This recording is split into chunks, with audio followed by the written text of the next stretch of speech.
It's always good to see extensive footage of my namesake and body double Kiefer on the screen. A Canadian, if I'm right. Is that correct? He is actually Canadian, isn't he? Yes. Oh, marvellous. Even better. Also, I can give you a bit of a recommendation. We've had the series Elementary for a few months in the UK. It's fantastic. It's a modern-day take on Sherlock Holmes set in New York, and you'll really enjoy it. So I thought I'd give you that little bit of advice, if nothing else. But I haven't really come here to give TV tips. The question I'm asking really is a question to which I don't know the answer. I just think it's a question worth asking, which is, what's the next big thing? And everybody says, well, you know, it's the internet. That was the third industrial revolution, and we shall continue to see a massive playing out of spectacular economic gains from the application of connected and network technologies across industry. And that might be true. On the other hand, it might not be true. There's a growing body of opinion. I don't know if anybody's read Tyler Cowen's very short e-book. It costs about $2, called The Great Stagnation. There's another very, very good book. Well, actually, it's a paper written by a professor at Northwestern called Robert J. Gordon, who suggests that actually the economic gains and the economic growth we're effectively expecting from continued economic progress and technological progress may be actually slightly fake. In other words, we shouldn't bet the farm on it, nor should we bank on it. One of the reasons he gives is that in many areas of human improvement, if you look at the improvements that went on from sort of, roughly speaking, 1820 to 1870, which was in particular steam power, you then look at the other improvements invented roughly between 1850 and 1950. You can't do those twice. You know, the automobile, or to a great extent the Boeing 737, you know, takes you from walking speed to 700 miles an hour, you know, roughly a 100-fold increase in speed. You can only do that once. To do it again, it may be feasibly possible, but by the time you've got up to that speed, it would only be worth doing that if you're going to Australia or the other side of the world. So it would lead to a slightly strange world where it was quicker to get to the other side of the world than it was to go to a city, you know, a few hours away. That would be weird.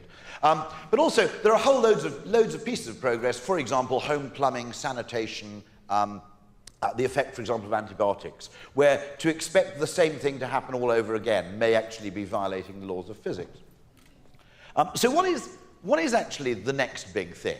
Don't know. The only thing you can often say about the next big thing is it often comes from a place you don't expect. Everybody predicting the future in the 50s, 60s, and 70s didn't really talk. The mobile phone was kind of predicted and fantasized about to a degree, I think it's fair to say. But they weren't really talking about the internet or connected devices to that extent. They were obsessed about flying cars. And what people tend to do is when they try and predict the future, they basically take the most visible form of progress they've seen in their own lifetime or in the last 5 to 10 years, and they sort of extrapolate it. But what actually happens with progress is it comes from somewhere you're not expecting at all. So one of my questions is that, do we actually have a possibility that, oddly, the next burst of economic growth comes from improvements in marketing efficiency? And in particular, that the improvements in marketing efficiency and effectiveness come from advances that are currently being made academically in psychology, in the understanding of human behavior, in anthropology, and behavioral economics. Now, what would actually happen? I only ask this hypothetically. If, for example, the general success rate of new product launches was just 10% higher and the failure rate was commensurably less. If people just understood people and how they decided and what they'd pay for and how they behaved and how to change their behavior, just 5 to 10% better than we do now in terms of predictive value, what would the economic effect be? I don't know exactly. I thought I was mad asking this question. I was recently reading a little Davos thing where Accenture have made the same point. They've argued that they think that better understanding of human behavior change can add sort of 2.6% to world GDP or something of that kind. So I'm not at least totally insane in asking the question. And the way I explain the point about, you know, is economic value material or can it be psychological, is, I suppose, quoting Benjamin Franklin is always helpful to start with. As he quite rightly says, there are two ways of being happy, or two ways of looking at the world, for that matter. You can either diminish your wants or augment your means. There's the psychological solution to happiness or the materialistic economic version. The result is the same, and it's for each man to decide for himself and to do that which appears to be easier. So you can solve problems in two ways. You can actually basically create more stuff, or you can make people more content with stuff they already have. And they seem equally valid. Now, the most extreme point of view in this case is taken by an economics blogger called Noah Smith. He actually believes that the next big technology will become something called DMOD, which stands for desire modification. He thinks it might be drugs or chemicals that actually reduce people's urge to acquire new things and to forever seek more experiences and make people content with what already exists. Some cynics would say that these drugs already exist and that quite a few people are enjoying them already. You could argue that the first person to discover these drugs would then lose all appetite for marketing them or selling them. That once he'd taken the DMOD drug himself, he'd go, well, I've invented this fantastic thing. I have the opportunity now to create a world. Nah, why bother? I'll just watch television. So there might be slightly perilous results that emerge from this. You could also take a more lateral answer to this and say that actually, there have already been desire modification technologies in existence over the last 3,000 to 4,000 years. Among them, for example, religion. So that's a lateral way of looking at, Quakerism is emphatically a kind of DMOD approach to life. But I've become famous, I've got to tell this story, unfortunately it's become a kind of albatross around my neck, because if I don't tell the Eurostar joke at any public speaking engagement, it's a bit like going to see the Eagles and they don't play Hotel California. People feel kind of cheated. So this is the point I've always made, to say, if you give a problem to a bunch of engineers, they'll always solve it with a lot of engineering, because that's what excites engineers, the chance to stand around in high visibility tabards next to a theodolite and to construct massive elaborate structures. That's why they went into engineering. And so to a bunch of engineers, when given the task, it's perfectly rational to see that spending £6 billion reducing the journey time between Paris and London by building new tracks from London to the coast. And it reduces the journey time from about 3.5 hours to 2 hours 55. Perfectly sensible thing to do. That's looking at the thing from a purely pragmatic point of view, as if reduction in journey time is a kind of linear benefit, that every 10 minutes you take off a journey makes it that amount proportionately better. By the way, I don't think that's true. I think we've all been on flights that are actually too short. I used to have a tube journey to work that was too short because you spent all the time you had to with the journey messing around getting onto the train in the first place and then getting off again. But the bit you normally enjoyed, which was sitting down reading a book, only lasted 3 minutes. So the pain in the ass to pleasure ratio was actually atrocious. Now, here, interestingly, when they did this, I gave this example. I said, look, for about 0.01% of the money, you could have actually put Wi-Fi on the trains. It would probably have benefited both business and leisure passengers more. For £1 billion, you could have employed all of the world's top male or female supermodels and got them to walk up and down the train, handing out free Chateau Petrus to all the passengers. You would have saved yourself £5 billion, and everybody on board would have asked for the trains to be slowed down, not speeded up. But that's a decision taken with a kind of economist/engineer's view of the world. That, the really important things to human beings are easily numerically expressible and are easy to determine from measuring objective factors in the real world, and if we just improve those objective factors, people will benefit. But people aren't linear like that. They're not Newtonian systems. First of all, quite a few passengers actually complained after the £6 billion was spent, and they said I actually preferred the journey when it was a bit longer. You've just been to France after all, so you've earned yourself a bit of a sit down to recover. Ooh, controversial joke in Canada. Better park that one. Sorry. But it's a very interesting approach to things, that you assume that the improvement in life and the improvement in economies comes from systems, improving the efficiency of things, and this will automatically result in a commensurate improvement in the human condition. Now, a beautiful parallel example of this, when I presented this, someone came to me and they said they'd been involved in a call centre, and the whole job was dealing with calls from irate people who hadn't received their insurance claim check by post. And they were going to spend a huge amount of money, and at some cost, try and completely improve the procedures for paying out insurance claims so people didn't complain. Because the assumption was the faster you sent the check, the better it was for the people. Okay? Very simple. Most of us in the room, myself included, might not have questioned that logic. That's a good idea. Why don't you send out the checks faster? And one very good marketer in the room said, but Do you ever tell them when to expect the check? No. Okay? Okay, so how long does a check take to arrive, typically? About 8 days. Right, when people make a claim, tell them to expect their check in 12 days. They'll be delighted when they get it in 8. Because our happiness or anxiety with anything is largely determined actually by our expectation, not by the reality. So if you can change the expectation, the actual experience massively improves. There's a whole airline in the UK called Ryanair, which actually survives off this basis, which is your expectation of your journey is so bad when you fly on it, that when you're not all herded into a room and pistol whipped by Serbian mercenaries, you actually put it down to your own good fortune. And you actually find yourself being really quite grateful to Ryanair for sparing you that sort of discomfort. And so what they did was very interesting. Instead of actually reworking all their systems, they just told everybody, expect your check in 10 days. They sent them out in 8. The phone calls immediately disappeared, apart from a very small trickle of telephone calls which continued to come in from people saying, thank you for sending me my check so quickly. The idea that psychology is naturally a product of the natural world in some absolutely perfect relationship is one of the most dangerous misconceptions. Very often people respond to the same things in opposite ways, for instance. You know, slow is an advantage in certain things, it's a huge disadvantage in others. The idea that there's this kind of linear way of improving the world through engineering and through economics is just very, very dangerous. And marketing, our job as marketers is simply to turn human understanding into business advantage, or social advantage if you're working on a pro bono or government account. That's all you have to do as a marketer. That's the job description. And the way we do this is basically by working as translators, by explaining to the people who are obsessed with numbers and hard measures that actually you have to translate these things. They don't translate directly. So this is my genuine belief about where I think a lot of improvement can come from. It's what I call the sweet spot. And it's the overlap between these three things. Economics, generally a hard science. Technology, generally dominated by technologists, again a hard science. And why the marketers have always had such a grim time of it? There are a few reasons, but it's partly, and this is actually increasingly problematic. I might make this point.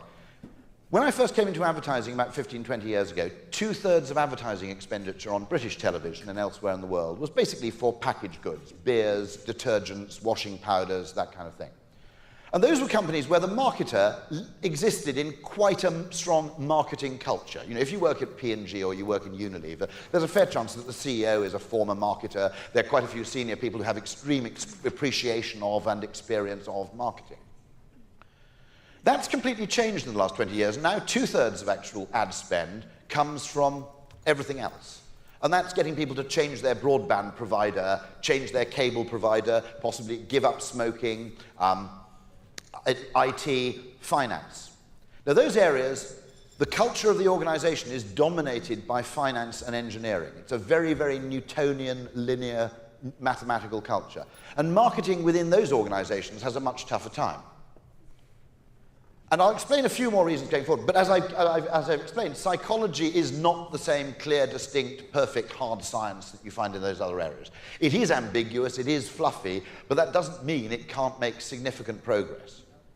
Not least, as I'll explain, in the vocabulary we marketers use to explain human behavior and preference to people who aren't marketers.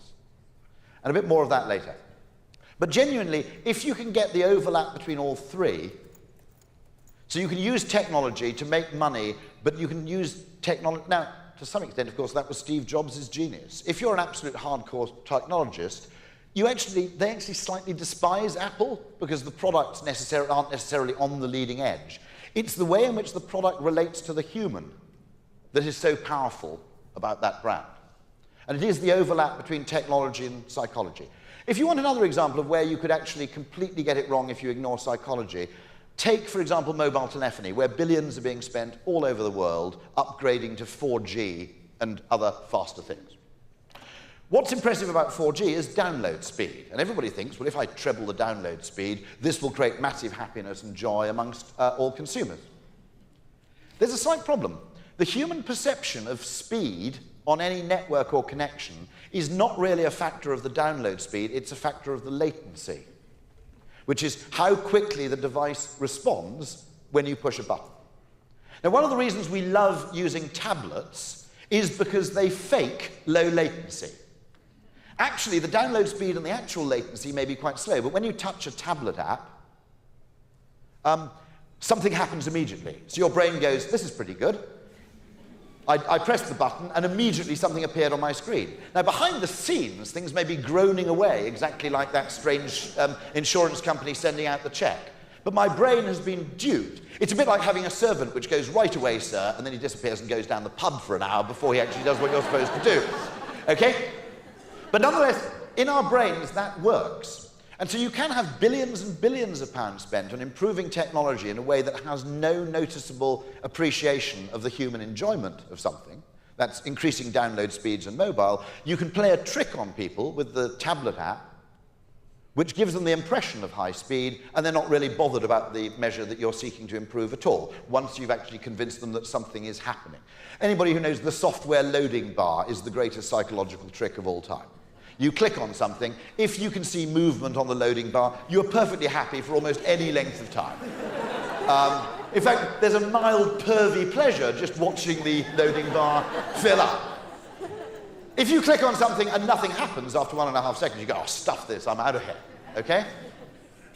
You know, the brain fundamentally does not judge the world as a perfect piece of scientific equipment. It uses all sorts of heuristics and strange things. Anybody here use Halo, that mobile phone app, which comes from London? One person, 2, 3, 4, 5. It originated in London. It's a little app on a smartphone where you can book a cab. It uses your geographical location. You just go book a cab. It takes your credit card details, and you can watch the cab approaching on a little map. So you can stay in the pub watching your cab driver approach, rather than standing around in the rain waving your arms about, getting absolutely nowhere.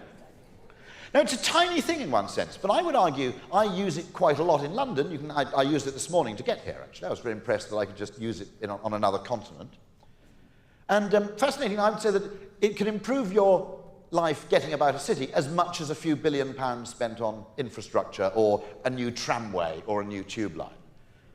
And yet governments aren't nearly enough looking in these places for how to improve life. If you want to get people on trains, the real issue may not be actually the duration of the train journey. It may be just the irritation of getting out of a car and onto a train, which automatic ticket barriers and goodness knows what else have made a just painful and irritating experience in general.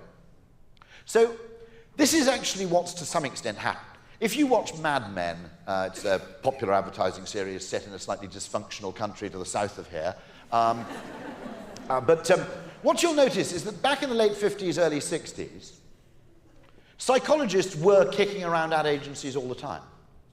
There were these strange people with sometimes genuine Viennese accents who would come and explain various aspects of consumer behavior while wearing a bow tie, typically. Some of them were very good ideas, by the way. It was an Austrian woman who I think practiced, I think in Vienna at the same time as Freud, who effectively gave rise to the slogan, plink, plink, fizz for Alka-Seltzer. She simply said to Alka-Seltzer, most people just use one Alka-Seltzer when they have indigestion. If you just create the impression that the social norm is to use 2, then you'll sell twice as much Alka-Seltzer. And the whole campaign, plink, plink, fizz, was exactly designed to give the impression that that's the normal thing to do. There are opportunities, I think, for creating social norms in consumption behavior. Does any man know how frequently you're supposed to replace a razor blade? I have no clue, you know. The other brilliant case of creating a frame in social behavior, possibly the greatest of all time, was that extremely evil one by De Beers for engagement rings, which simply said, how else can a month's salary last a lifetime? I think most men took that to mean a month's salary after tax. But nonetheless, what a brilliant way of setting a frame so that anything less is actually considered slightly dubious. But this is how really, and this is from Robert Trivers, a brilliant biologist and Darwinian psychologist, this is really how science should properly work. This is why marketers have such a bad time, by the way, okay? If you want to know, what's happened is a whole belief in economics and in the finance community that markets were perfectly efficient, which you probably didn't believe up here so much as they did south of the 49th parallel. But the belief that markets were perfectly efficient meant that you could therefore take the behavior of money to be a perfect proxy for human behavior. You didn't need to look at what people did or why they chose, because they were maximizing their own utility. Any economists here? So money could be treated as actually, effectively a perfect description of human behavior. And this was actually said to a friend of mine who was a marketing director by his finance director. I don't need to know anything about the consumer because everything I need to know about the consumer I can tell from looking at a balance sheet. It was actually said quite literally and seriously. Now, what should be the case is that economics should actually be based on psychology. And some very intelligent people, not least people like Keynes and the Austrians and so forth, fundamentally believe this. That's why Keynes spoke about animal spirits. But economics, to be honest, and as taught in business schools and as generally practiced in most finance departments, instead of saying, okay, we're fundamentally a behavioural science, so we should rest on psychology, which rests on biology, which rests on chemistry, which rests on physics, which kind of rests on maths. It basically cheated. And it said, if we pretend that people are complete automata, just like building blocks or bricks or levers or cogs, if we pretend, in other words, that people aren't people at all, we can basically create a form of economics that looks like physics. And because it looks like physics, we can use lots and lots of numbers and maths, and no one will question us, because no one does question you if you use numbers. Has anybody else noticed this? And there's actually experiments in behavioural economics suggesting that if you put completely spurious mathematical formulae in a scientific paper, most people rate it as a much better paper, even though the formulae are both wrong and have nothing to do with the subject at hand. And in the business world, that applies massively. If you present any recommendation in numerical form, basically everybody nods along and passes it through, okay? If you use abstract nouns, it's frankly embarrassing, okay? But an awful lot about human behaviour cannot be conveyed properly in simple mathematical formulae because people simply aren't like that. That's like trying to treat, for example, meteorology as if it were physics. Complex systems with interactions and feedback loops. And the most obvious feedback loop, which of course makes markets inefficient, is that people are affected in their behaviour by what other people do. That's the problem with the property market. If you have a property boom, at some point, if 70% of your friends are all buying houses and they're all going up in value, you reach a point where you don't have any choice but to join in.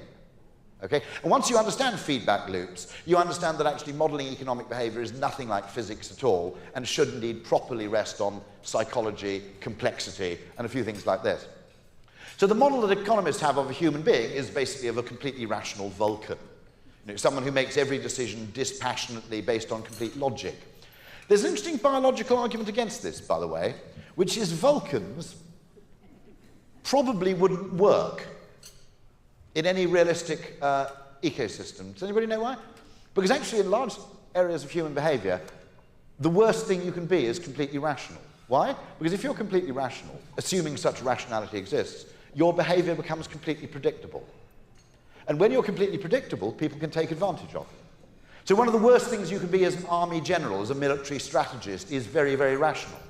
Because your opponent knows exactly what you're going to do, and therefore sets a trap for you. Similarly, very interesting question, philosophical question, it is not in consumers' interests when they buy consumer goods to be rational. Why? Because they get much worse products. Okay, how is this? If consumers are rational, let's say they have a formula for how they choose something or how they buy something. The manufacturer can game it. You all know the business of gaming metrics, effectively, don't you? So I'll give you an example of gaming metrics, for example.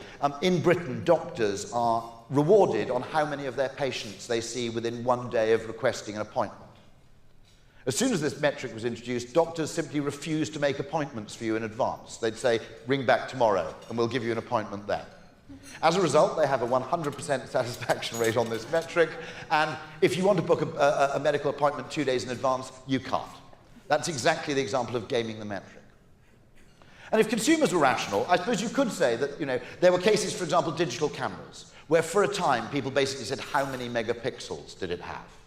But if you notice, nobody does that anymore. They've moved on to other measures. First of all, the number of megapixels wasn't all that important, except for a short time in the development of the digital camera. But secondly, there are other things, sensor size, the nature of the CMOS, this, that, and the other, which are actually important as well. If people bought cars on a mathematical formula, all car manufacturers would produce cars which looked fantastic against that formula, but were disastrous in every other respect.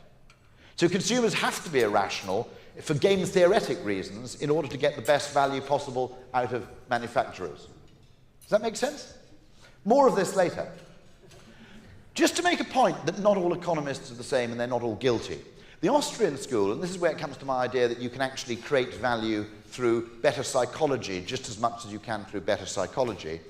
Ludwig von Mises, who was one of the sort of eminence grise of the Austrian school, they were kicking around Vienna at the time of Sigmund Freud. They include, as well as von Mises, Hayek, for example, Schumpeter, and a few current American people who call themselves Austrian. He makes the point that since value is subjective, the value created by marketing is no different from the value created by manufacturing. And the way he describes that, he says there's no sensible distinction to be made between the value created in a restaurant by the person who makes the food and the person who sweeps the floor. That one of them produces the food, the other one creates the environment in which the food is enjoyed and appreciated. To make a distinction between those two forms of value is completely erroneous. And von Mises absolutely chastises economists for attacking marketing and advertising for this reason. By the way, if you want to make wine better, do you know the best trick? Just tell people you give it to that it's really expensive. This is proven not just by their reported enjoyment of the wine. If you actually attach electrodes to their head, they will enjoy wine better if they believe it to be expensive. They will also find analgesics much more effective if they're either expensive or indeed branded. Branded analgesics are actually better reducing pain than unbranded ones. This isn't just reported pain relief, actual pain relief. It's a placebo effect, but who cares? I think placebos are brilliant. And they're cheap, they have very few side effects. What's the problem? More of them, please. A few other things about Austrian economics. It believed that economics should be subordinate to psychology. It believed there was a discipline called praxeology, which is the study of human decision-making and behavior, how humans act and decide. Again, value is subjective. They also were obsessed with looking at individual human action. They weren't in favor of attributing, for example, intention to capital or labor. They merely said a person in such a situation. They were the direct marketers of the economic world in many respects. Now, you've all heard of this man, I expect. The interesting thing I didn't know about Drucker, I always assumed he was German. He was actually Austrian. Not only that, but he hung out with Austrian economists all the time. His father had taught Josef Schumpeter, and he was actually best friends with Schumpeter and saw him about a week before he died. Now you start to understand what Drucker's saying here. I never had the courage to report that. There are only two things which make money in business: innovation and marketing. Everything else is a cost. But that's what an Austrian would believe. Now think about it. There are two ways you can fundamentally create value in a business. You can either find out what people want and ingeniously work out a way to make it, or you can find out something you can make and ingeniously find out a way to make people want it. But to some extent, innovation and marketing are exactly the same thing. They're the same thing, or flip sides of the same coin, or the same thing just happening to take place in a slightly different order. So there's an interesting question to be asked at this point. Once you understand that marketing is innovation, they're fundamentally the same thing, and that you can just as easily innovate by getting people to do something they weren't prepared to do before, or to think of something in a different way to the way they thought of it before, as you can by producing something that was difficult to make before, you have to ask a secondary question, which is how many technological problems are really marketing problems in disguise? Also, how many technological successes are really marketing successes where the engineers are taking the credit? Now, let's take something like the car, which we all obviously think is, well, there was no marketing involved in creating the popularity for the car. People had to go by horse and then they wanted to go by car, so obviously they went by car. And when we look back on it, we tell a very rational story about why people switched to using cars. But there was a 10 to 15 year period where the level of expense and unreliability and general nuisance in automotive transport made it worse than a horse. The reason the first 10 to 15 years of innovation in the car market existed was because people were convinced that cars were cool. It wasn't practical utility. There are large numbers of things. We assume that no sane person would get a large flat-screen TV before they had indoor plumbing. Okay. Actually, men might disagree with that. Actually, men might say that's a perfectly sensible priority. Big telly first, we'll worry about the indoor lavatory in 2015. In China, this is quite common behavior. We assume that everybody got plumbing in indoor lavatories and flushable lavatories because of absolutely practical, logical reasons. I think most of it was driven by status, to be absolutely honest, in the early days. Then it becomes a social norm. It becomes embarrassing not to have a lavatory. But we always assume all these things are just technological successes in which marketing had no part. I'm not sure that isn't rewriting history to make people look more serious and sensible than they really are, and to make engineers look like the heroes, not marketers. But equally, other interesting problems, there are a few people who believe that this thing, the electronic cigarette, can save sort of literally 500,000 lives a year in the US if you've got every smoker to switch to e-smoking. The technology is more or less already there. The problem is people are embarrassed using them. If you can solve that problem, if you can make it completely cool and happy for a smoker of conventional cigarettes to switch to go electronic, that's the challenge. Video conferencing, the technology is already there. You just can't get anybody to adopt it. And I think half the world's technological challenges are actually marketing and psychological challenges in disguise. So when I say that actually marketing and innovation are the same thing, and arguably better psychology will drive innovation just as much as better materials science or better technology can, from an Austrian perspective, I think that's probably a fair thing to say. Now, a few people, by the way, agree with me on this, just to prove I'm not alone. This is, I think, Paul Krugman, I think, saying that basically economists fell in love with maths. The maths was so neat and cute, they just got stuck to it. Here is Hayek. When he was receiving his Nobel Prize in '74, the failure of the economists to guide policy is their propensity to imitate as closely as possible the procedures of the physical sciences. They wanted to pretend that economics was like physics, basically. It's not, it's like meteorology. And this is Nassim Taleb, who makes the point that the number of things you can actually solve through neat mathematical science is a very small portion of the things we have to decide in real life. In real life, we don't have perfect information. Now, bear in mind that all economists in neoclassical economics posit a world in which the consumer, the person making the decision, has completely perfect information, perfect trust, and can make a perfect decision on how to maximize their own utility by buying either A or B. Two interesting things about that. One, it's a situation that never exists in the real world, ever. Secondly, what the economists are doing, interestingly, is imagining a perfect world where marketing doesn't exist, because you already know everything. Okay? So if you have troubles with your finance director, bear in mind that his mental fantasy world is a strange world of equations and mathematical neatness where there is no need for marketing at all. And this is Taleb's point. In most of real life, we don't know everything, the future's uncertain, we have to rely on certain instinctive heuristics, of which more later, to make our decision. And also marketers, I hasten to add, have done a lot of harm to ourselves because we have the world's worst vocabulary. And a colleague of mine says, marketing vocabulary is exactly like the vocabulary of astrology. It's absolutely fine if you're talking to fellow believers, but it's a disaster if you're talking to anybody else. So marketers can talk to fellow marketers about brand iconography or whatever, or whatever they want to talk about. And other marketers nod along and go, yes, you're so right.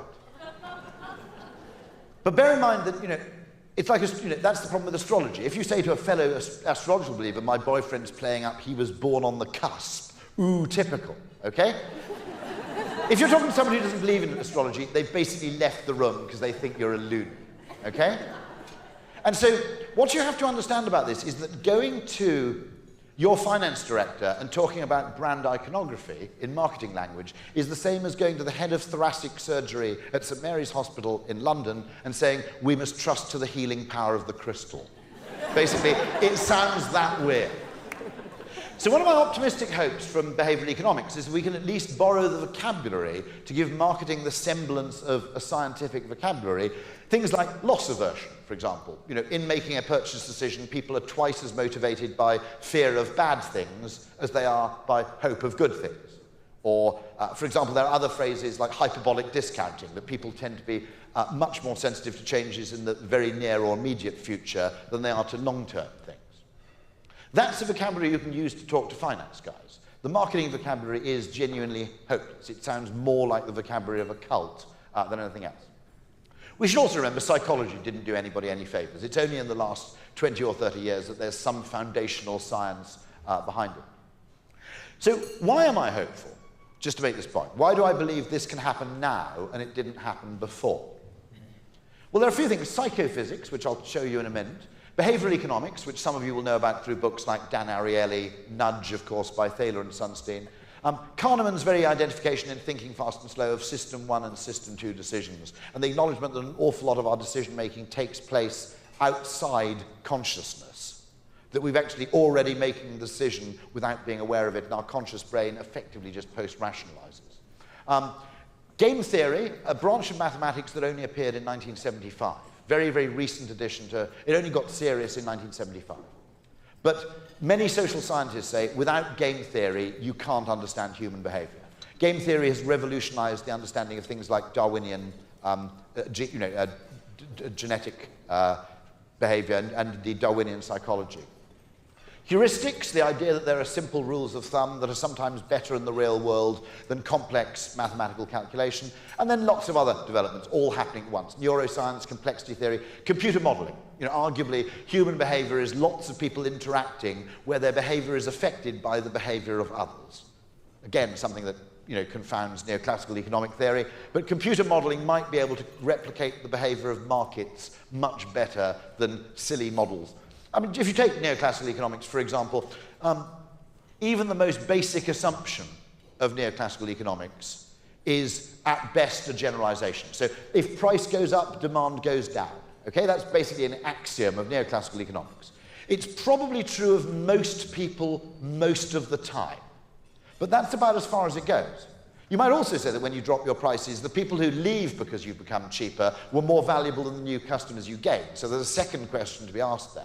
Just to give you an example of how it isn't necessarily true, Disney decided they wanted to discourage people from using the most popular rides at various events. I think it was Disney, not Six Flags. So they started giving out tokens. And there were certain rides which required 6 tokens and certain rides that required 2. The problem became much worse than before because everybody thought the 2-token rides are probably cheap because they're crap, and everybody spent all their time queuing for the 6-token rides.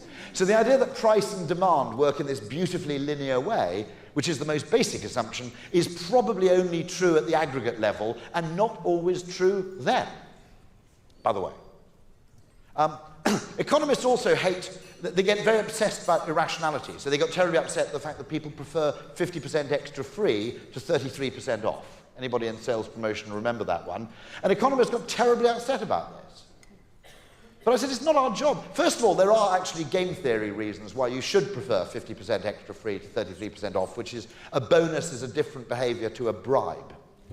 If you have to bribe people to buy their product, it's not an unreasonable assumption that the product may be a bit crap, okay?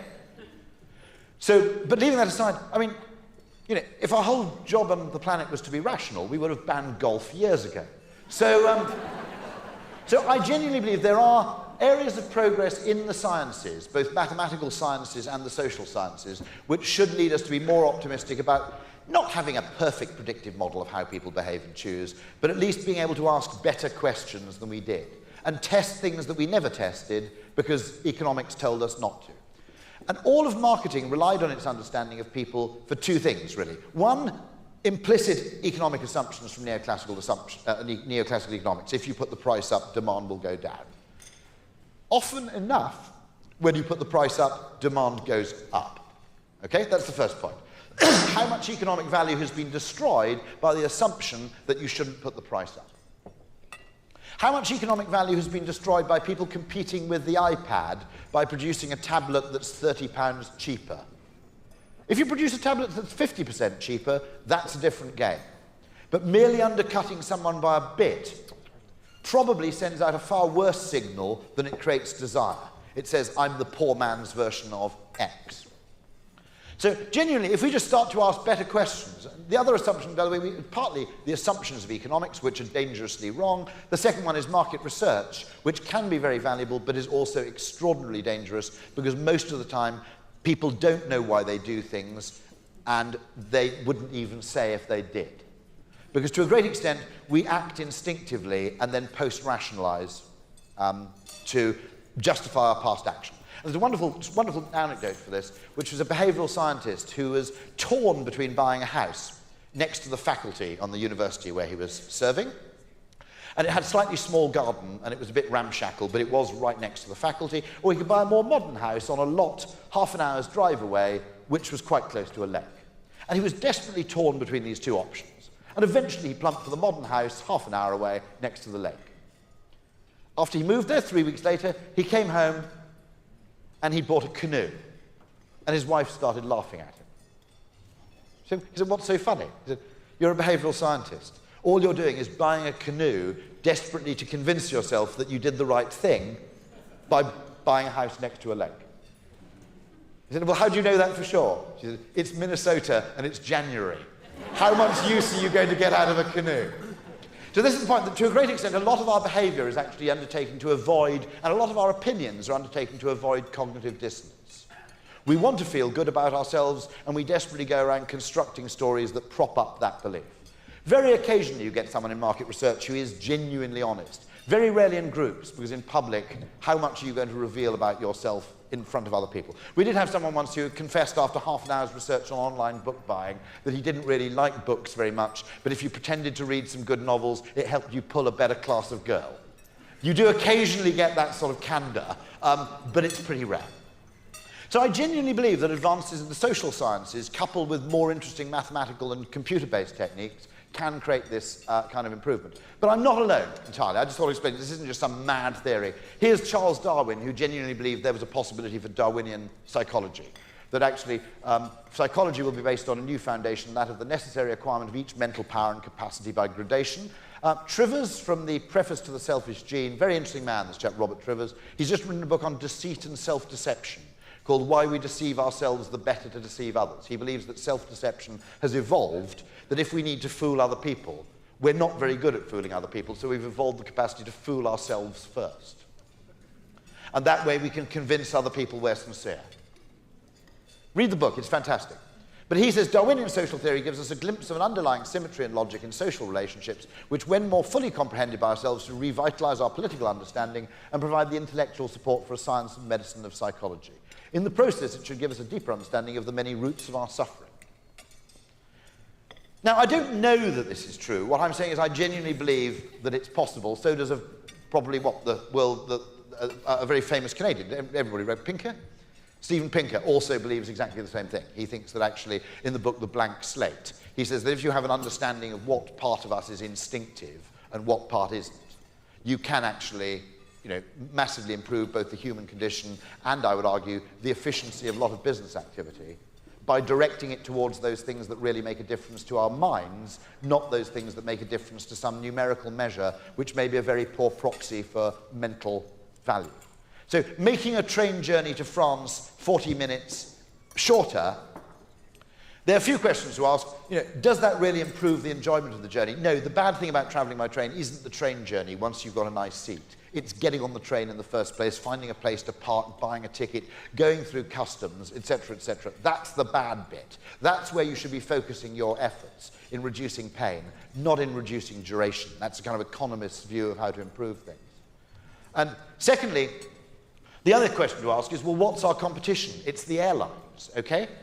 If you're going from the centre of town to the centre of town, the railway already wins to an extent. So why don't we do all the things that airlines can't do on a plane, like Wi-Fi and very good meals and very large tables, and differentiate ourselves from aircraft, rather than competing in the one field in which aircraft ultimately win, which is being fast, okay? So, just very quickly, watch this and I'll explain psychophysics. Our brains do a remarkable job of making sense of it. It seems easy enough to separate the sounds we hear from the sights we see. But there is one illusion that reveals this isn't always the case.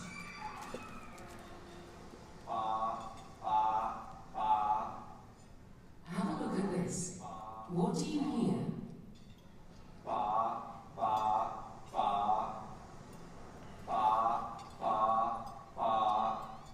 But look what happens when we change the picture.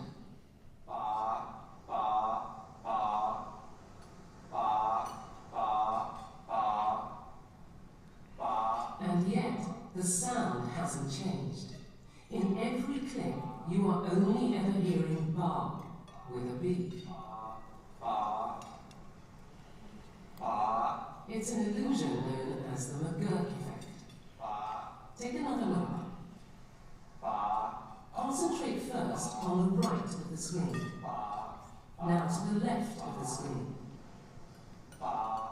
The illusion occurs because what you are seeing clashes with what you are hearing.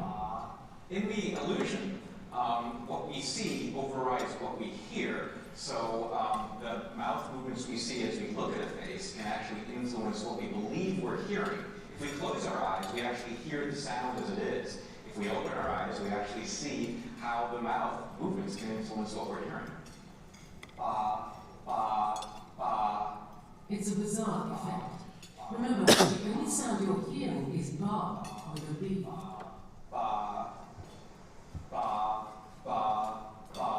What's remarkable about this illusion is even knowing how it's done doesn't seem to make a difference.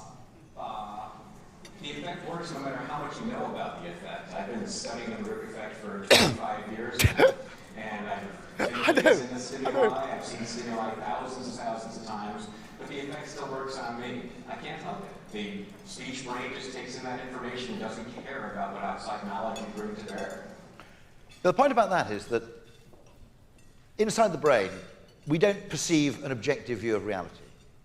Massive amounts of data compression go on, massive amounts of error correction go on. In this case, beneath our consciousness, the brain and the ears contradict. It simply says it's much more likely that I've misheard than that I've misseen, and therefore I'll assume it's an F because that's what his mouth did.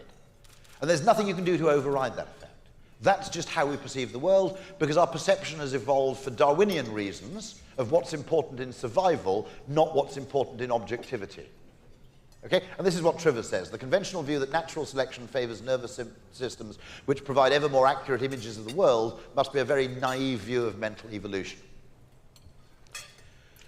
And there are other experiments you can do, for example, where you read out sentences which are things like the wheel was on the axle, the heel was on the shoe, and you blank out the w or the h with white noise.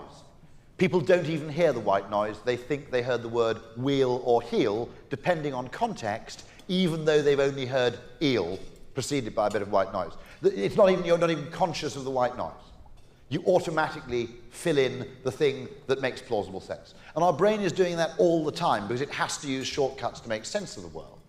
If, therefore, you're using the accountant's practice of changing objective reality as if this, therefore, adds to human happiness or enjoyment or appreciation, you're making a fundamentally, serious error in terms of where you're directing your economic activity. Just another example of this is this. If you see the square marked A and the square marked B, all of you will say the square marked A is significantly darker than the square marked B. Yet if I change the context a little bit, they get a bit closer there, I think, don't they? You'll actually see they're exactly the same colour. But this isn't one of those funny optical illusions where you go, silly me, now I see it, how silly of me. If I go back to the original, it's impossible for you to see that as anything other than a light square and a dark square. So first of all, our perception has evolved to be massively relativistic. It's not like a Geiger counter where it measures some absolute thing, it measures contrast. Now for marketing, that might be one of the most important decisions. First of all, it's weirdly contextual and relativistic in that £2.50 is a reasonable price to pay for a cup of tea on the street, but actually at home we pay 2 or 3 pence. Within a context, there's just a fair price for something. Now, it's not fair to say I think that cup of tea that you get on the right is 100 times more enjoyable. It's just we have a context for things. The Nespresso machine is spectacularly lucrative because we don't know what a cup of coffee costs at home. We don't know. When we buy ground coffee or instant coffee, we don't put it into little cling film wraps like drug dealers and count it out on the shelf. So we haven't got a clue. So when we buy a 26p Nespresso capsule, how many people have those marvellous machines? I love mine like a child. And none of this, by the way, makes me like my espresso machine any less, okay? But we put the 26p thing, which is probably 20 times more expensive than coffee we made at home, in the machine, and our only frame of reference is Starbucks. We go, well, it's 26 cents, but it would have cost me $3 or $4 at Starbucks. The machine's practically making me money. Knowing this effect, by the way, Maserati and Rolls-Royce stopped selling their cars at car shows. They look really expensive. They sold them at yacht shows and aircraft shows. Because you've just decided not to renew your Gulfstream or Learjet that year, having spent the whole time wandering around looking at £15 million aircraft, and on the way out you think, well, there's a recession on, I'll make the Learjet last another year, and on your way out you see a Maserati Quadriporte for, say, $200,000, you go, I'll have a couple of those. At a car show, they look expensive. Now, this can be demonstrated in a very good company called Mountain View in the UK. I hope that's legible. If you only offer people the £1 Stella and the £2 Budweiser, 67% of people buy the Stella, 33% buy the Bud. Add a Tesco value lager at 30 pence. As I once jokingly said, I didn't realise you could buy lager for 30 pence a can. If I did, I wouldn't be here. Nobody buys it, but it changes the frame of reference. It changes the relative perception. So the whole category moves down market. So now 47% of people buy the Carling and 53% of people buy the Bud. Get rid of the Tesco value lager, pop in a £4 a bottle Kronenberg, 10% of people buy that, 90% of people buy the Bud, and no one buys the Carling. So one of the things I said to British Airways is do not measure the profitability of first class simply by how much revenue you get from first class and how much it costs you to offer it. The existence of first class changes people's readiness to travel in business class. It probably makes it more difficult for company procurement departments to force you to fly an economy, too. If you think about it, a procurement person saying, or travel management person saying you can't fly at the front of the plane is very different from one saying you've got to fly at the back. I presented this actually to BP. I suggested to BP they should produce a third fuel as well as BP Standard and BP Ultimate. They should produce a third fuel called BP Super Blingtastic Ultimate Plus, which costs $20 a litre. And then everybody go, that's a bit expensive, I'll just have the ordinary Ultimate. Okay? Amusingly, the BP client actually came from Carling, where she said the reason Carling became the #1 lager in the UK was nothing to do with anything they did. It was simply because the supermarkets brought in lots of low-price own-brand lagers, which drags everybody's natural middle. Most people, most of the time, like to buy in the middle, fundamentally. It's a sort of Goldilocks effect, I think it's called, where this one's just right. It is Goldilocks, and my fairy tales are getting a bit rusty. A few more. This is a Dan Ariely example, brilliant, from The Economist, which is when they simply had online only $59, online plus print $125, people's frame of reference was, well, I'll save myself $66, I'll just have the online edition. They added a dummy choice in the middle, print only, no online access, $125, the same price as print plus web. Suddenly people go, but if I get the bottom one, I'm basically getting the first one for free. In the first instance, the response rates were about the same. In the first instance, 2/3 of the people chose the top one. In the second instance, where you had the middle dummy choice, nobody actually chose it, unless you're a real Luddite, you wouldn't. But 2/3 of the people chose the one on the bottom, the more expensive one, simply because the frame of reference flipped. And you've all known this. You're going to buy an economy ticket somewhere on a plane, and you're expecting it to be about $700, $800. And when you get to the website, you see it's actually $1,000. And you might go, oh, it's more expensive than I thought, I don't think I'll go. However, if the airline has been clever and put premium economy, $1,100, next to it, suddenly your brain does a backflip and goes, well, it's only $100 extra to go premium economy. I've got myself a bargain. And you end up spending $100 more and walking away, punching the air, because you've got a great deal.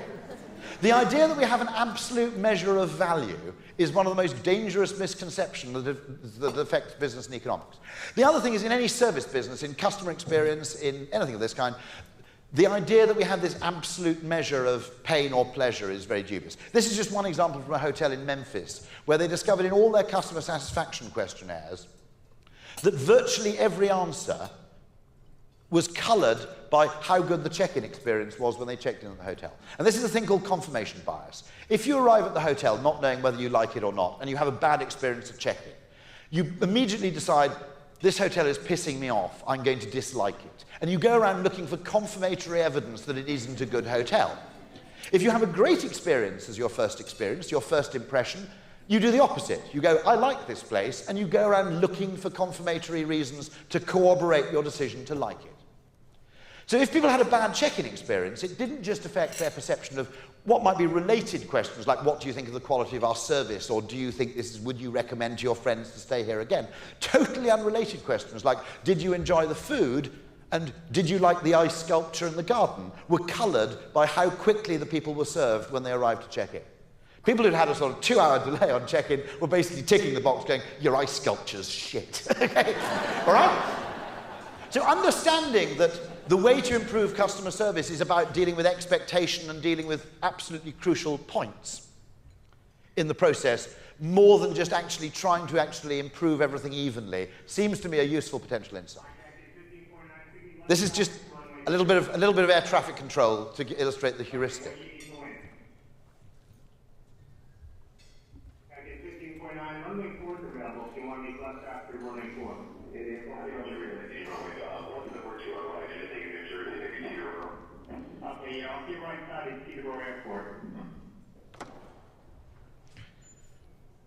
Do you want to try to go to T-Row? T-Row, Empire, actually, we're going to park down Bird Team now. There you go. Back in 15.9 on the George Washington Bridge, want to go to the airport right now. We'll show up.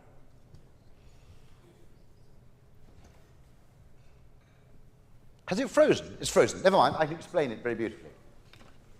This was the man in the Miracle of the Hudson flight, Captain Chesley B. Sullenberger. He's told, first of all, he suggested he's had a double bird strike, he's got no engine power at all, he's told return to LaGuardia. He replies in one sentence, unable, which is something I, by the way, I've learnt in my dealings with other people at work. It's a great word. If people say, we'd like you to go to this client meeting at 8 a.m. on Friday, don't come up with an elaborate explanation of why it'll be difficult, just go, unable. Works every time, okay? So there's a lot to be learned from pilot language. But there's another interesting detail about this, which is that he's then told, what about Teterboro? And they clear a runway, they clear a landing for him for an emergency landing at Teterboro, which is in New Jersey over to the right. And within 25 seconds, he comes back and says, I won't be able to make it, you'll find me in the Hudson. How does he do it that quickly? Now, in theory, if you're being rational, as economists believe we are, you'd have to know your speed, your altitude, your rate of descent, and the distance to Teterboro Airport, and you'd have to perform elaborate quadratic equations to determine whether you can make it or not. You can't do that in 30 seconds. Sullenberger is a glider pilot. I mean, he's a glider pilot now, but he's a glider pilot in his spare time, without 200 passengers writhing around in terror at the back. By the way, it reminds me of a very good Tommy Cooper joke. I don't know if anybody knows that. He says, when I die, I wanted to be quietly in my sleep like my dad, not screaming out in terror like his passengers. He's a glider pilot, and all glider pilots know a heuristic. And a heuristic is a simple rule of thumb which is not perfect, but it's very quick, very reliable, and for most purposes works. Now, some of the worst aspects of human irrationality emerge when we use the wrong heuristics to solve a problem. Or we use a heuristic where it really doesn't do a very good job. And sometimes, in very important cases in, for example, medicine, where the way you present statistical likelihood around, for example, cancer tests or prognoses, can cause doctors to make very, very bad judgments just based on using the wrong heuristic.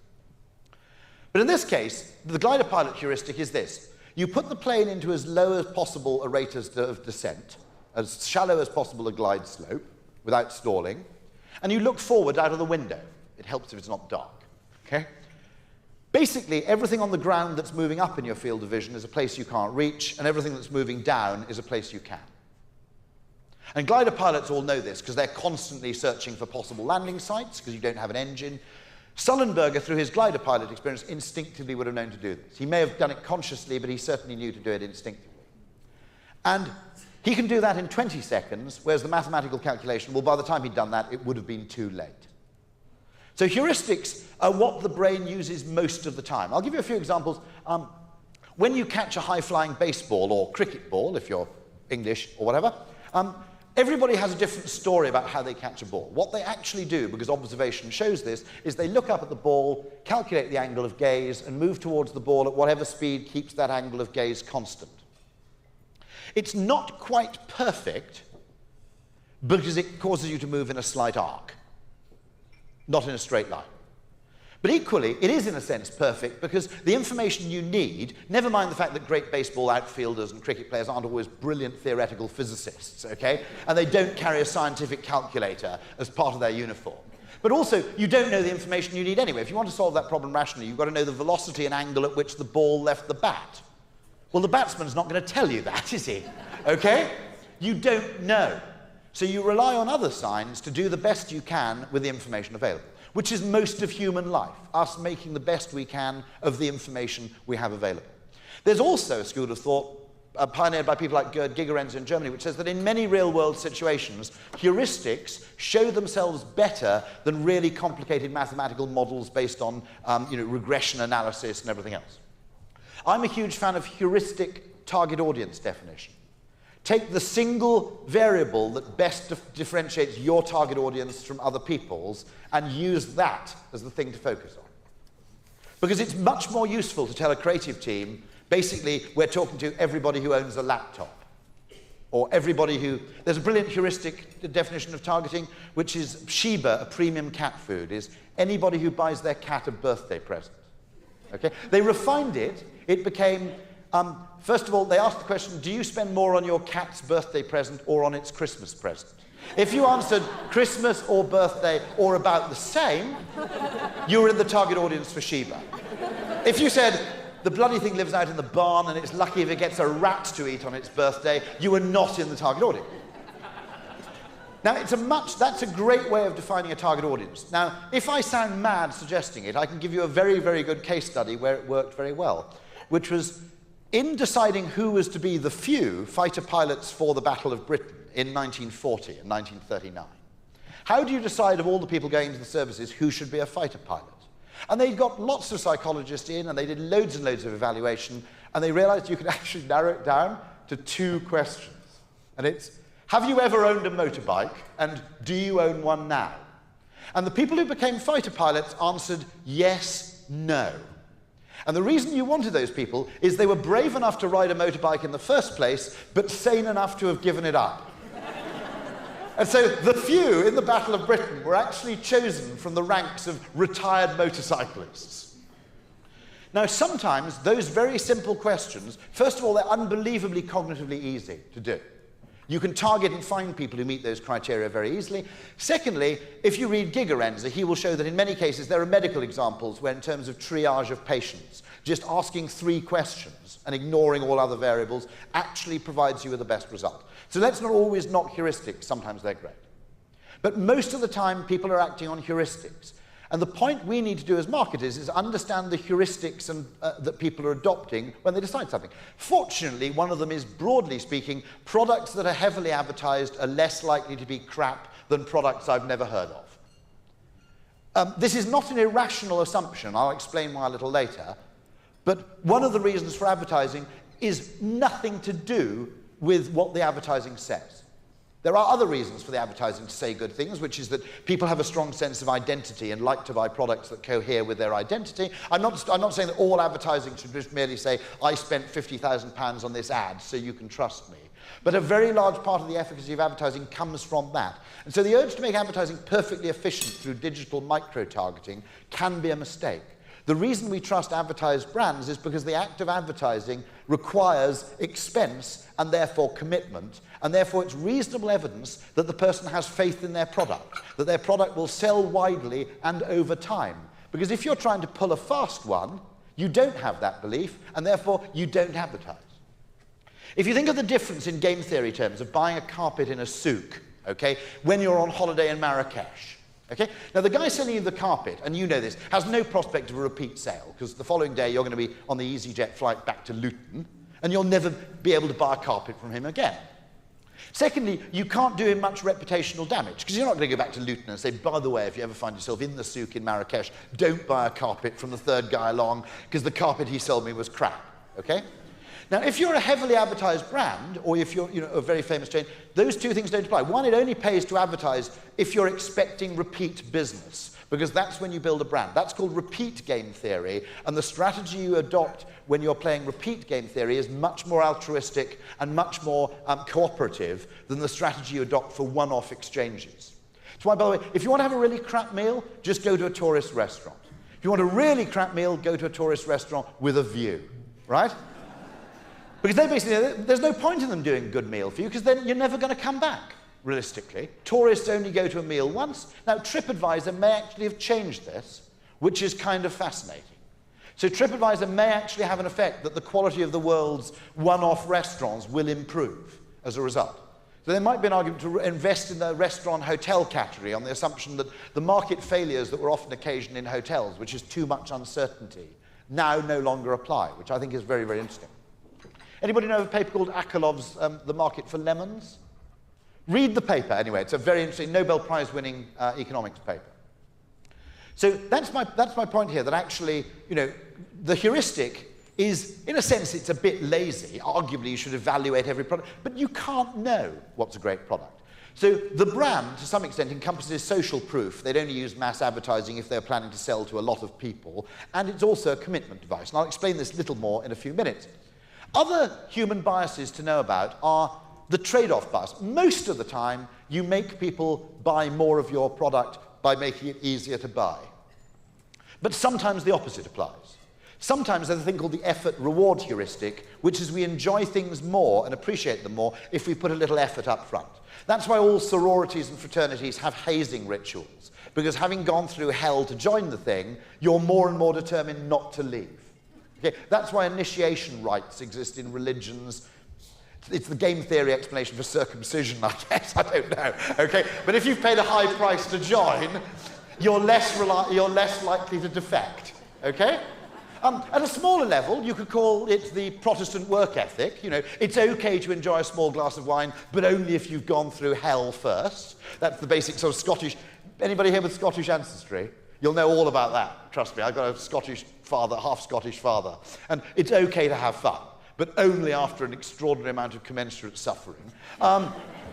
Pick your own strawberries. It's not the same as cheap strawberries. There's a trade-off. You know, put in a bit of effort, get cheaper strawberries. It's not the same as cheap strawberries. We tend to believe something different to those. The pistachio nut is an example of the effort-reward heuristic. Have you ever bought pre-shelled pistachio nuts? They're not very nice. If you can just dig into a bag and fill your face with pistachio nuts, they're actually a bit rubbish. It's the whole business of having to peel open the case of each one.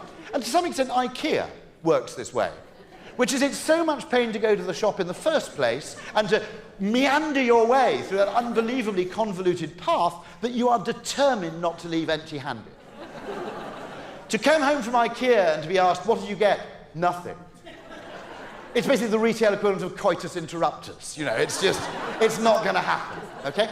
So there are cases where one of the best things you can do, just add an egg, being a very famous marketing example, where they made the instant cake mix a little more difficult, because they felt people would appreciate it more. IKEA genuinely believes, and I think rightly, that the fact that you assemble your own furniture makes you appreciate it more.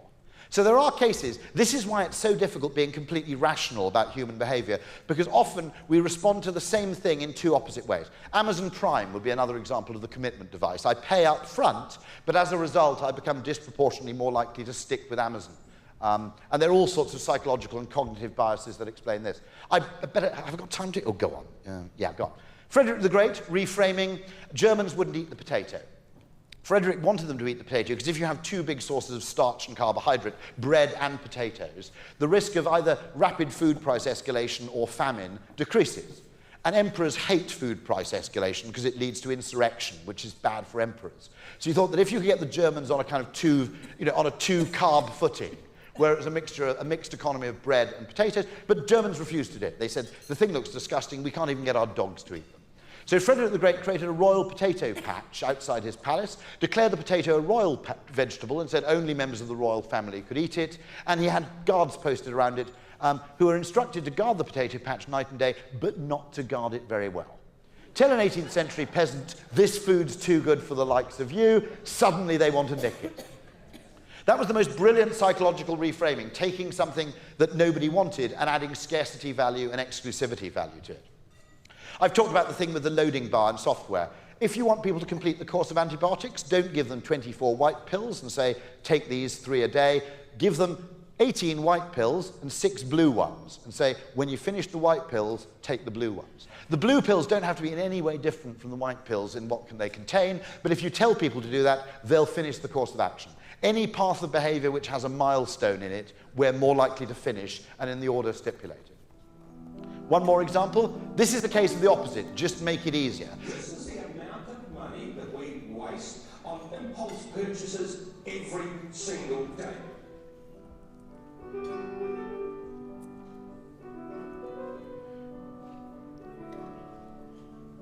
We absolutely shockers when it comes to saving. We're number 23 out of 29 countries in the OECD. The working group says we all need to save more. We need to step back from the edge. Marketing's done a very, very good job. That's me. of opportunities for impulse buying. We've never created the opportunity for impulse saving.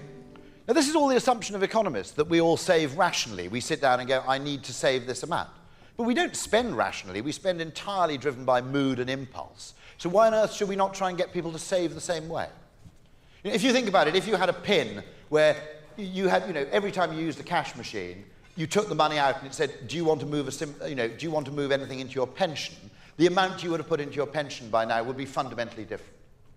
And a lot of the models of economics on human behavior are based on a kind of a Mr. Spock model, which is completely deranged. And the real challenge now in financial services is in a whole discipline called behavioural finance, which understands how people really save and act financially, not based on that absurd assumption of complete rationality where you have no time preference and everything's about forward planning. A case where I think behavioural science or reframing could have actually avoided riots. We had riots in London because we introduced student loans. Why do they call it a student loan? That means you're constantly reminding people, when they're a student, that they're £40,000 in debt. They don't need to know that. If you'd called it a graduate tax, the financial mechanism could have been exactly the same. Now imagine you're a fairly poor person in a household wondering whether to go to university. Your family's most valuable possession is a car worth, let's say, £2,000. And you're told, if you go to university, you have to borrow £7,000 a year. That terrifies you, right? If you tell the same person, if you go to university and you end up earning £50,000 a year, you'll have to pay another 2% on your income tax, your reaction is, chance to be a fine thing. The economic outcomes are exactly the same, the framing is totally different. No one would have rioted if you'd proposed a graduate tax. Not a very relevant case study for Canada, where I understand you only riot when it's hockey related. Is that true? That's the only instances of rioting in Canada are basically hockey related. So it's of no use to you, that example, but I thought it might interest you anyway. Games theory. I'll just talk about this very briefly. This is the most ridiculous sport in the world. Has anybody seen this? This is the World Championships of a particular cycling event with, I think, is it Bradley Wiggins? No, Chris Hoy. So Chris Hoy is for the UK.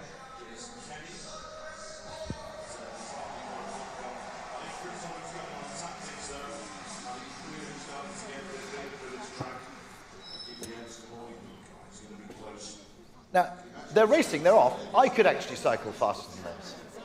This is the World Championship final. We've just got time to see it at the end, haven't we? I think you need to know how it ends now, don't you, after this nail-biting excitement. In some races, people actually grind to a halt and just balance on the bikes without moving.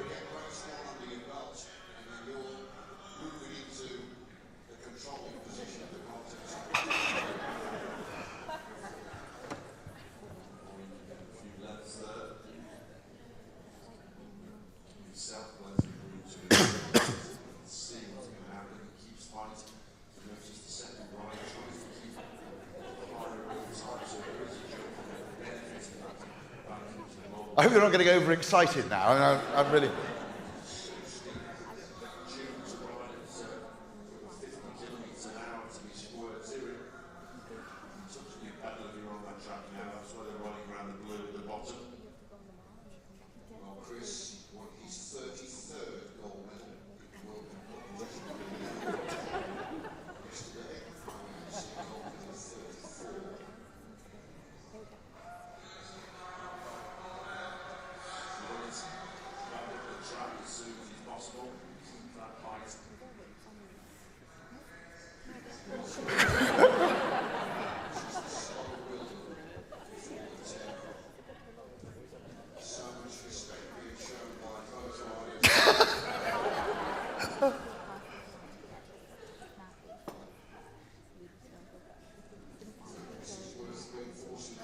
No, it goes. I might as well let it play out for the last... Here we go.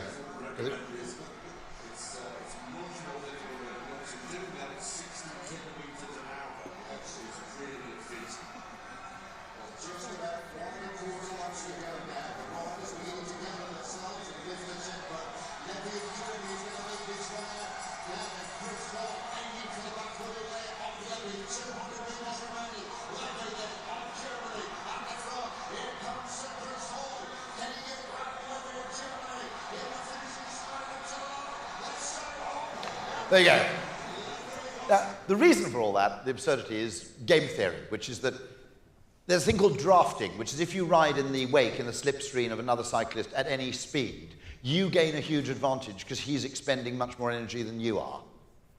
So nobody wants to be in front at the beginning of the game unless they're going very, very slowly.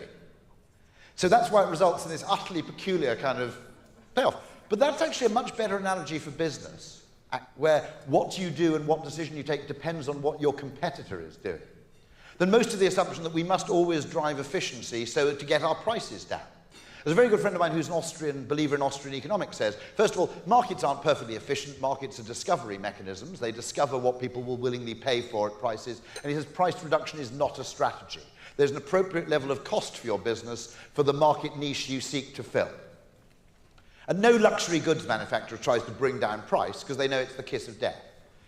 And actually, the assumption that to some extent the power of the spreadsheet has given the finance function, and therefore some quite bad economic models, control over the levers of power within business, is actually a very dangerous effect. But the other point that's made by John Elster, who's a very brilliant social scientist, is that you can't really understand human behavior unless you understand game theory, because most of our mental evolution is how to second-guess other people. It's all dependent on what other people do. The physical world is relatively cognitively undemanding. We don't need a huge brain this size to cope with, how to catch a ball or a rock. Dogs can do that. In fact, dogs use exactly the same heuristics to catch frisbees that humans do to catch cricket balls. The reason we have this complexity is because we're a social species who has to second guess, is this guy lying to me? All that kind of stuff. How can I trust this guy? What's to stop this guy from ripping me off? And the world is full of game theoretic devices once you understand game theory. The engagement ring, I'm sorry. Now, I don't think women actually do this rationally, okay? I don't think women go, I'm very glad my fiancé has bought me an extremely expensive engagement ring because the size of his upfront financial commitment is proof of his long-term intention, okay? I don't think it actually works like that. I think instinctively people know that a big engagement ring is proof of commitment.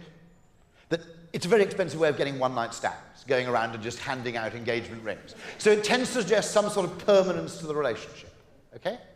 There's another game theoretic reason why women particularly like being bought flowers and jewellery by men, which is because men aren't remotely interested in flowers and jewellery. Sorry, but it's true, okay? So when you buy a woman some flowers or some jewellery, you've actually bought something that's of no interest to you with your own money that makes her really happy. That's a genuine sacrifice, okay?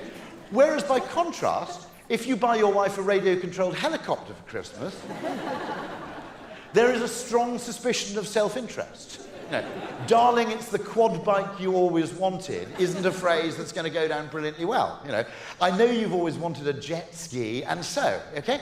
So flowers and jewellery have a game theoretic value precisely because they show genuine sacrifice, not just possible disguised self-interest.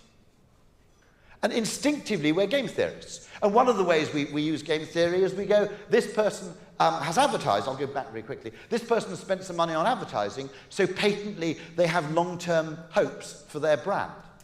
They haven't just got a brand they're milking, that they're just not planning to do anything with and that they're unambitious for and where the prospects for the platform are small. This is a person who has high ambitions for their brand, therefore from that person I can expect a good product. Equally, you could take the logic of nothing kills a bad product faster than good advertising. Therefore, why would you do good advertising for a bad product? Therefore, if there's good advertising, it won't be a bad product. Now, I believe genuinely, instinctively, we've come to make many of these links. But they never come out in research, because just as women don't go, the size of the engagement ring is effectively proof of long-term commitment using game theoretic devices. But nonetheless, without game theory, I don't think you can understand that. Now my point about jewellery and flowers has a very important bearing on customer service and customer experience, because every time in marketing you're asked to do something, someone says, what's the ROI? But if the consumer is a game theorist, they won't appreciate things you do which have an ROI, because that's like buying your wife a radio-controlled helicopter, right? The things consumers really notice are the things that don't have an obvious ROI. So here's an example of a British Gas app where you can submit your meter reading using your iPhone. Patently it's in British Gas's interest. They want you to submit a digital meter reading. It saves them money. It's cute. We like doing it, but it's still self-interested. But the little thing that doesn't have an ROI fills our hearts with delight. They added a little switch. Because most people's gas meters in Britain are under the stairs, covered in cobwebs, in a horrible dark corner. And the little switch on the app turns on the light on your iPhone's flash camera so you can use your iPhone as a torch to see what the meter reading is. Now, there's no ROI on that. That's precisely why it's so brilliant. Do you see what I mean? It's exactly like buying flowers when you yourself don't benefit from flowers. And so one of the dangers is if customer experience becomes purely self-interested, and I'll explain this in a bit more detail in a few minutes, you're actually destroying customer experience because everything becomes basically a self-interested transaction.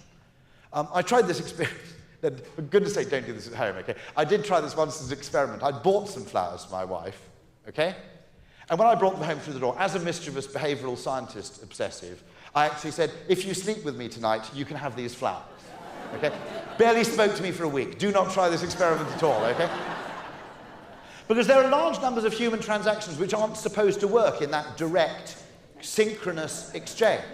They're about reciprocation. And so, obviously, you give the flowers and then wait a day, you know. But the idea that you're trying to get an ROI on the flowers is a fundamentally mistaken way of understanding you. So I can see absolute horror on the part of every female face in the audience. I really do apologise for that. But I had to do it in the interest of science. You'll understand that, won't you? Okay?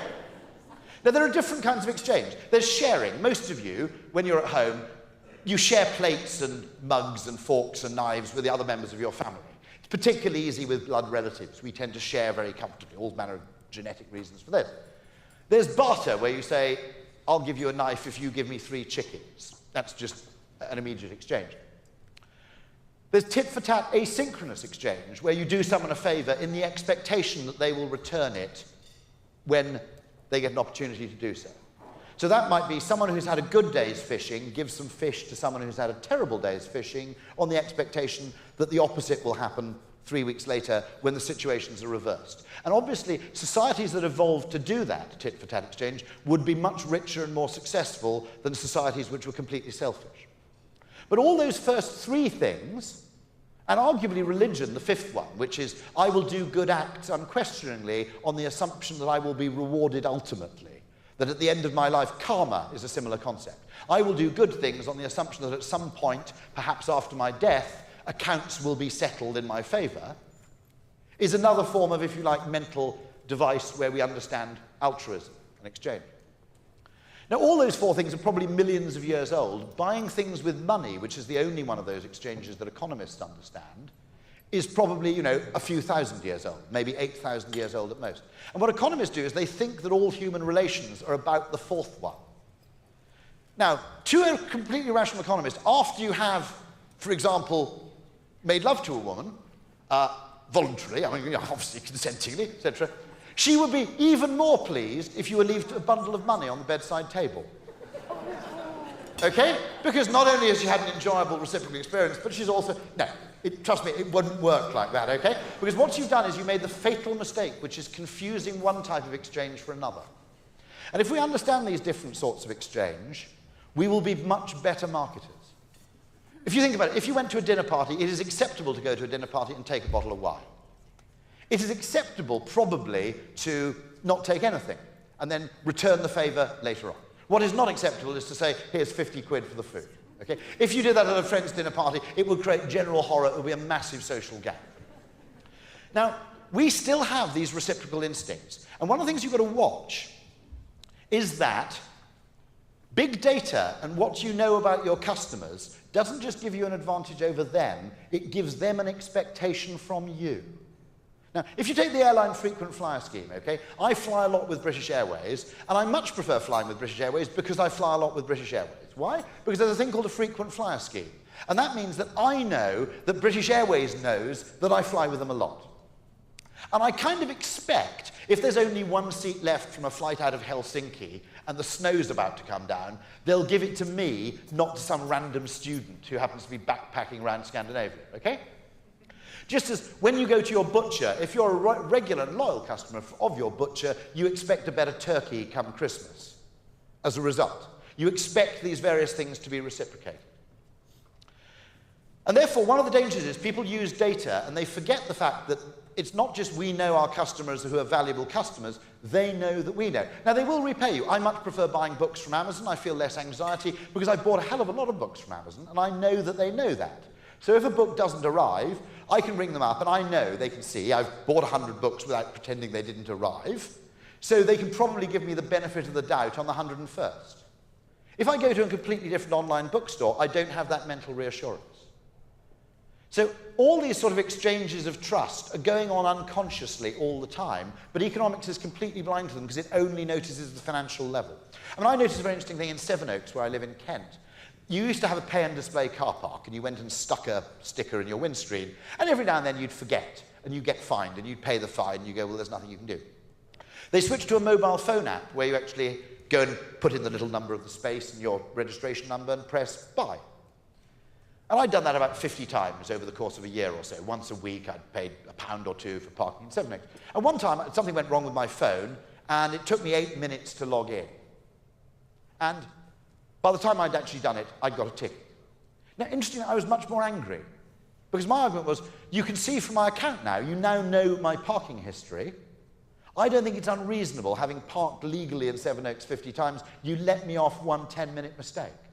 Now, with the old sticker in the window thing, I didn't have the same expectation, because how were they to know I wasn't just some random person passing through? Do you understand what I mean? So we must remember, when we have data on our passengers, it affects undoubtedly their willingness, and actually probably makes them more loyal, because we like buying from people we buy from a lot, for all manner of reasons. But it does place you under an obligation that, you know, when the chips are down, they're expecting you to respond. So that's just a real point. Don't get these muddled up. And we need to understand all of them as marketers, because they're all psychological influences. Economists only understand the fourth one. Final thing I think is very important. I've talked about game theory, I've talked about behavioral economics, I've talked about the effort-reward heuristic and so forth. These are just 3 of maybe 50 concepts, which can all be of huge use both in enriching marketing and explaining marketing to finance. The other really important thing is really small things have big effects. We tend to assume that human behavior is like a kind of Newtonian system where big effects require big inputs. This is a great case of the $300 million button, where merely changing one word on one button in the checkout procedure and adding a small sentence of copy added $300 million to their annual sales. So very, very small interventions can have huge effects, which means as marketers, we can't always predict what will work. But a huge amount of the value will be created through these small experiments. One experiment we've done with website design, for example, produced 38 million of extra revenue just by changing the choice architecture of different options. What you put it alongside fundamentally changed what people paid for. And the other thing to remember is that we won't ever turn this. Psychology will never become an exact science where you can predict exactly what people will do under certain circumstances. Partly because I think we've evolved to be unpredictable for the reasons we've explained before. That sometimes we do exactly what you'd expect, and sometimes we do the opposite. And there are whole arguments that we have to be unpredictable, that hares have evolved a kind of random behavior mechanism so that wolves can never quite tell what they're going to do when they chase them. So there is within a hare a kind of subconscious random number generator which just goes jump left, now jump right. Because a rational hare would very quickly get eaten.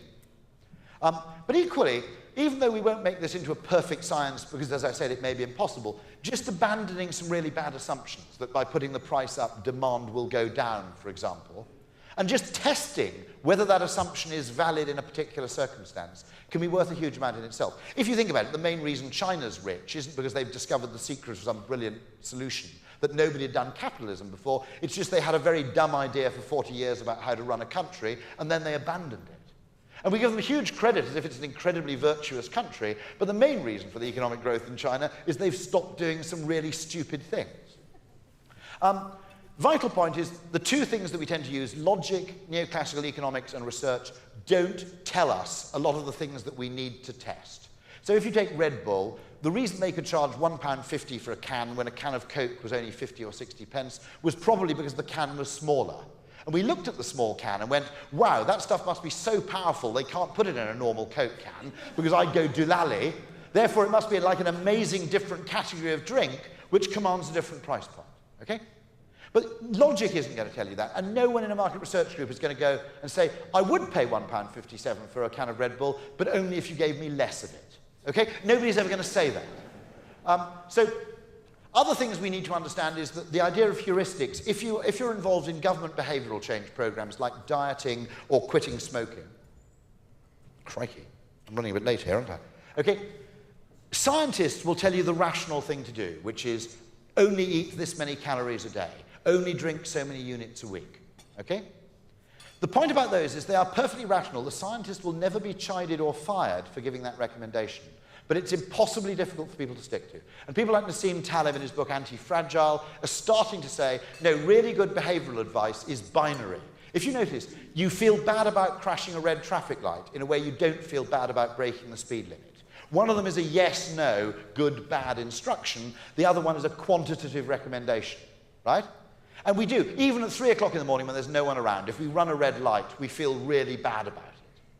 But if you go 35 in a 30 limit, hey, what the hell? You know, it's just, you know, there's special circumstances. Now, if you look at individual things, the best way to give up drinking is maybe don't drink 3 days a week. If you want to restrict your drinking, just say, I won't drink 3 days a week. And if you want, if you want to cut down on calories, Taleb actually believes that, the business of actually no carbohydrates is much easier to stick to. You only need to actually manifest your discipline when you go shopping. You don't need to worry about how much you eat, just don't eat any of certain kinds of food. And the reason it's so easy is just if you can obey that rule when you go shopping, you won't eat any of that food anyway because there's none in the house. Now, just to prove how it's fairly obvious that a lot of mistakes have been made in government policy by telling people they must do this much of this and this much of that, it's very difficult to stick to. It's very difficult for communities to police it. If you have a rule that you don't drink in January, your wife or husband will spot if you drink in January. Your wife and husband isn't going to walk around behind you every day with a notepad, not noting down your alcohol consumption and telling you to stop when you hit 24 units, okay? Unless she works for the Stasi or something and just likes doing that. Now, interestingly, if you look at religious law, it's all binary.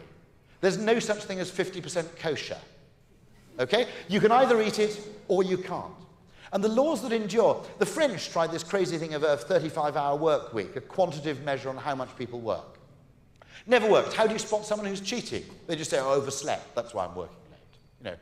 You don't suddenly hit 35 hours and go, now I'm going to stop. Equally, leisure's most valuable when everybody enjoys it simultaneously. So, 4,000 years before the French did that, the Old Testament prophets invented a thing called the Sabbath. On the seventh day, you don't work. It's a much better way to restrict and control your behavior than these absurd quantitative things. So that's where rationality and what you might call cognitive ease come into conflict, which is exactly my point I'm making. If we can understand the cognitive aspects of our lives better, we can actually design a far better reality around them. So that's pretty much all. Just maybe I'm saying the next big thing isn't a technology at all, it's psychology. Accenture, it seems, kind of tend to agree with me. They think there's huge economic growth from just understanding how people can change their behavior in various ways. And the final thing I'll end up with is, if nothing else, try looking at every problem you have through this lens. It won't always solve the problem, nothing ever does, but it might give you a completely different insight. Are we desperately trying to reduce the time it takes to send out these checks when all we've got to do is say on the phone, expect your check in 12 days' time, and then send it in 8? And then the final thing I'll leave, you only need to read about 8 books to get 80% of the benefit of all this fantastic science. And I think I've provided most of them here. Thank you very much indeed.